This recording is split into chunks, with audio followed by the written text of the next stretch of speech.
कसे आहात YouTube family? तर आज आहे संडे स्पेशल. आज आहे मटण. तर बघा, मटणासाठी मी घेतलेले आहे टमाटे भाजून, कांदा भाजून, ही आहे कोथिंबीर, पुदिना, अद्रक, लसण आणि ह्याचं सगळं मी ब्लेंडर करून पेस्ट करणार आहे. आता ही भाजी आणलेली आहे एकदम फ्रेश. सकाळी संडेचं भाजी मिळते आमच्या इकडं खेडेगाव असल्यामुळं. भाजी धुवून आता मॅरिनेट करायला ठेवणार आहे 1-2 घंटे. तर स्वच्छ धुवून हळद, मीठ, खडे मीठ, दही, धनिया पावडर टाकून मॅरिनेट केलेलं आहे. आणि आता हिला मी शिजायला टाकणार आहे.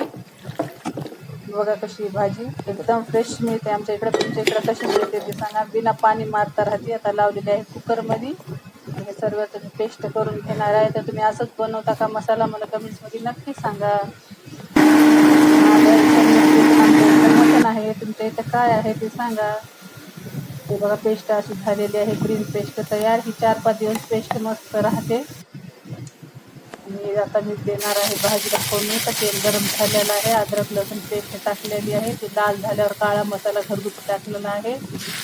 अद्रक लसूण पेस्ट, खोबऱ्याची पेस्ट, ते वाटून घेतलेली पेस्ट टाकून चांगलं मी भाजणार आहे. खाली टाकलेली आहे भाजी चांगली देणार आहे. मी झालेली आहे भाजी तयार. कशी वाटली भाजी कमेंटमध्ये नक्की सांगा. Subscribe the my channel.